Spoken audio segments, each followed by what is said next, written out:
I'm going to go ahead with the meeting beginning ritual. 起立，面向佛堂，参加三鞠躬、一鞠躬、再鞠躬、三鞠躬，参加高一点传世一鞠躬，开班一鞠躬，请坐下。Please be seated.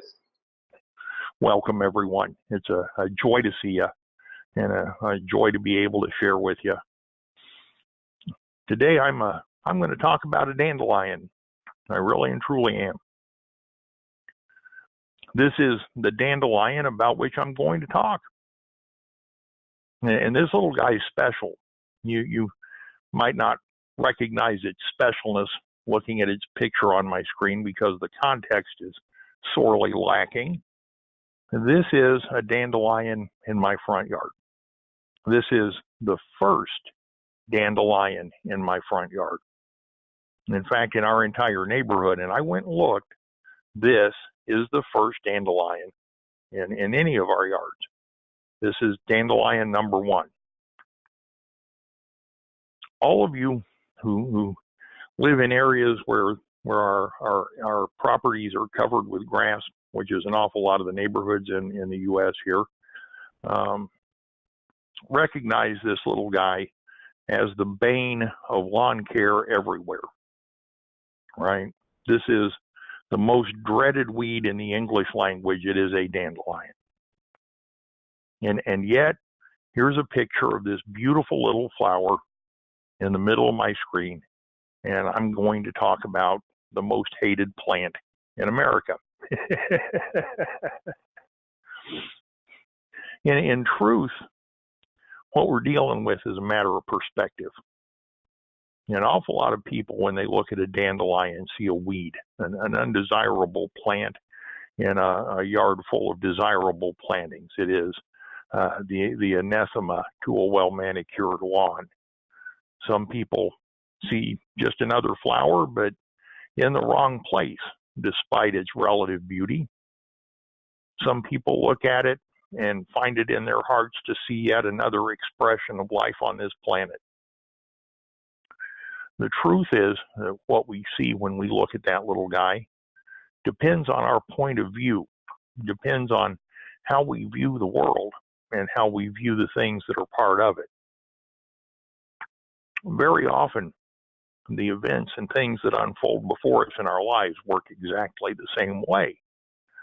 We tend to view things based on our own particular bent and point of view and our own philosophy on what it means to live and interact with other living things. And so whether we see something as a good and beneficial or relatively benign, but perhaps misplaced, or as a completely undesirable thing, depend on where our mindset is at the time. From the perspective of the dandelion, it simply is another living thing desiring to live and to fulfill its basic need to reproduce and absorb some sunlight and grow where it fell and was planted. It isn't the dandelion's fault that it is the first one of the spring, or that it happened to land in the middle of my front yard. However, for the sake of its survival, the fact that it landed where it did is probably beneficial, because I'm not going to go through any great pains to pull it up. The simple fact of the matter is that little plant exists as a small portrait of what others would destroy. Like I said, many people see that dandelion as the antithesis of a well-manicured lawn. I think perhaps if we had a big enough crop of them, we might get a letter from the Homeowners Association instructing us to do something about our bumper crop of dandelions. I have a couple of neighbors who I know would appear at my front door asking me to help eradicate them because they're spreading to the other yards. Yeah, the folks that live around us, some of them spend thousands of dollars every year, and heaven only knows how many countless hours of work and effort to try to eradicate these little flowers. And in the end, they almost always discover that despite their best efforts, a dandelion is nearly impossible to kill. They're virtually impossible to get rid of. There's a life lesson there. In life, how much money and effort and time do we expend either trying to make other people match our view of life's perfection, or how much time and effort do we spend trying to push the undesirables, the imperfect, the flawed, and the different out of our way and out of our lives? When the homeless or the poor or the disturbed or the autistic or the many wonderful variations of human existence appear in the front yard of our lives, how hard do we work to push those people away from us? Those that we see as flawed or bad or evil, in point of fact, may be the very people who have the most to teach us, but most of the time we expend so much effort to get away from them that it's impossible to realize that possibility. Lao Tzu says the good teacher, or the good person, is our teacher, and the bad person is our resource.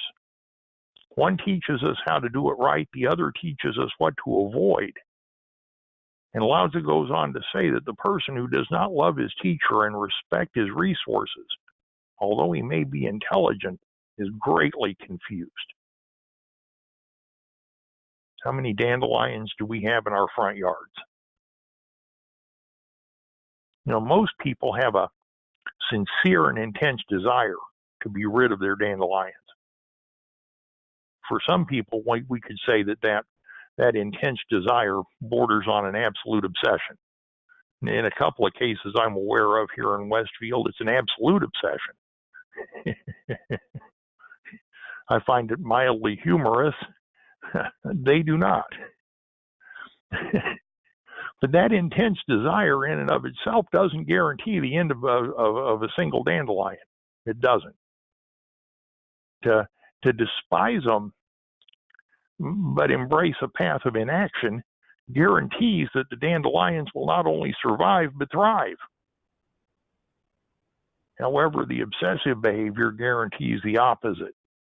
Too much weeding, too much herbicide, too much digging, too much plowing, too much disturbing of the soil is damaging to the desirable plants around the dandelions. And so we kill what we want from our desire to kill what we don't. Equally as importantly, the desire to be rid of the dandelions without the will to act is at best ineffective. And the obsessive action is destructive, not only to the dandelions and the plants around them, but to the heart of the person with the obsession. Interestingly enough, that very same principle applies to living. When we do nothing, we receive nothing. And in an awful lot of cases, we regale at the universe for failing to provide what it is we wished for. Is it the universe's fault that we didn't get anything? On the other end of the spectrum, we shove obsessively against an immovable obstacle right smack in our path without ever considering that perhaps that obstacle is there to guide us to a more appropriate destination.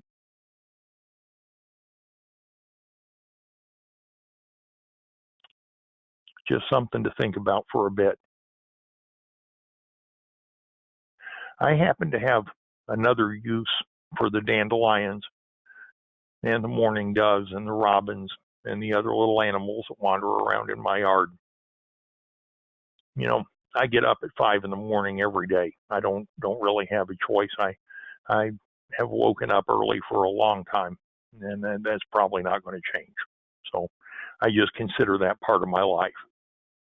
Because I get up at 5 in the morning every day, I get the opportunity to watch the sunrise. And I watched this little dandelion be born. I saw it poke its little flower up from the ground for the very first time. I watched it open that flower and turn its face to the sun. And it was a really cool thing to see, even though everybody thinks that that little flower deserves to be burned forever and mercilessly dug up. But watching it pop up out of the ground and find the sun for that first time, for me, was actually somewhat moving. And I've watched it for several days now since it popped up. The picture in this talk was from the second day that I saw it, where it was not quite developed. The flower is much larger now. And in watching it, I find a certain peace in watching the unfolding of that life and observing the beauty that's in it. And they are pretty. They really are. Most people don't stop to look long enough to realize that a dandelion is actually a rather beautiful plant. They just grab the hoe or the shovel or whatever and start digging at it.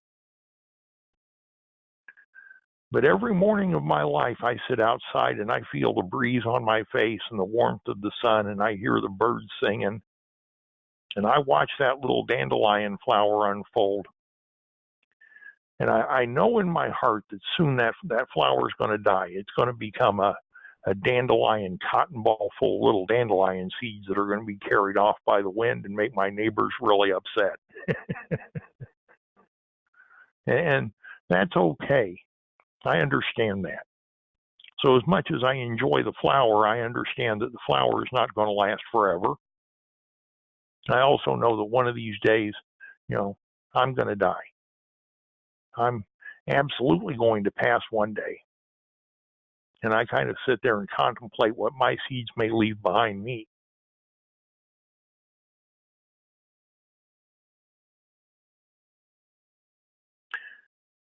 I talk about these sort of things fairly frequently because the mysteries of life and death and living absolutely fascinate me.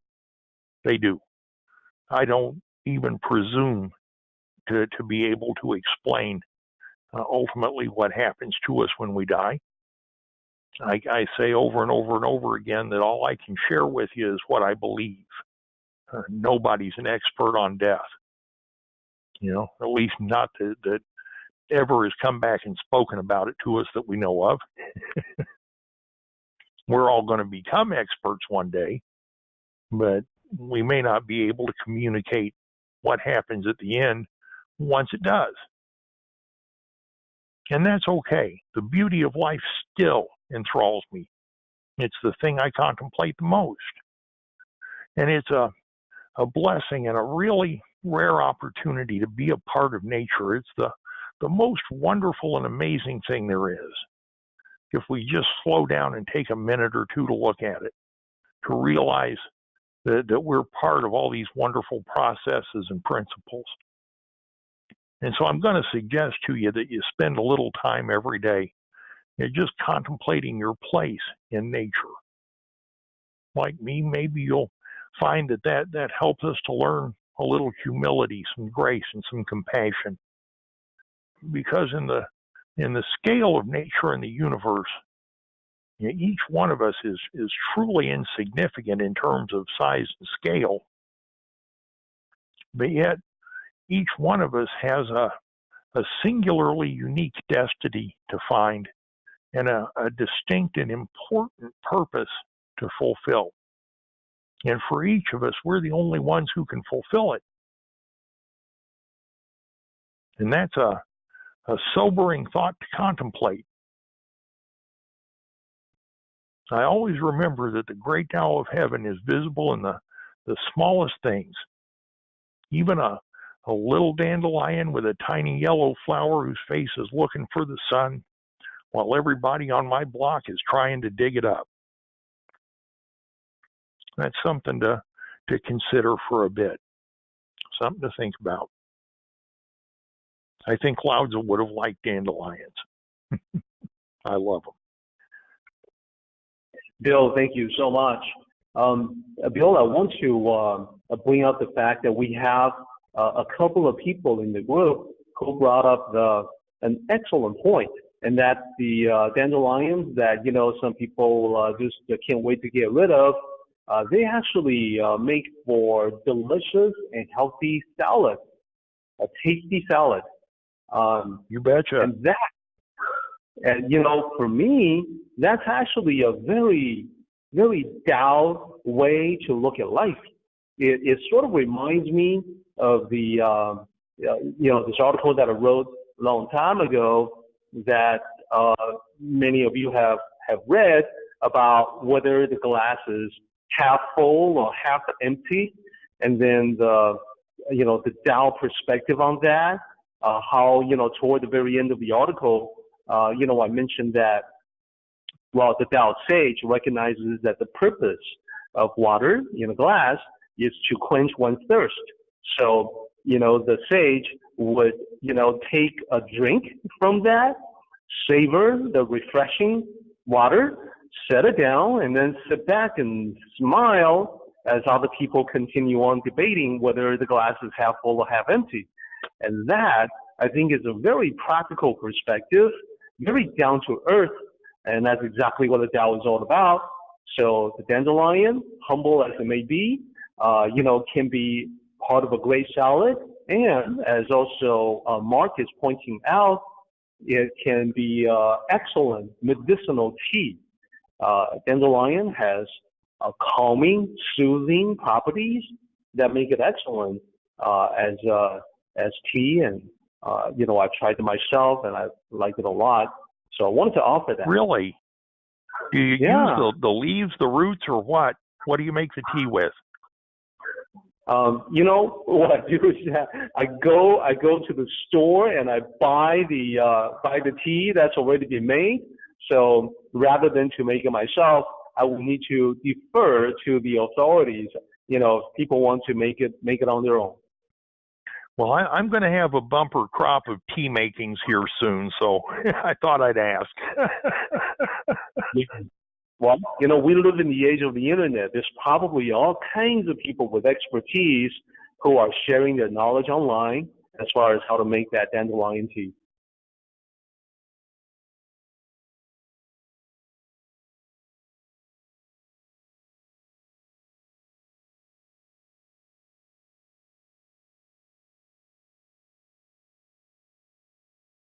Let's go ahead and do the meeting ending ritual, everybody. 起立，面向佛堂，持架三鞠躬，一鞠躬，再鞠躬，三鞠躬，持架各位顶传十一鞠躬，斜翻一鞠躬。Well done, everybody. Thank you so much.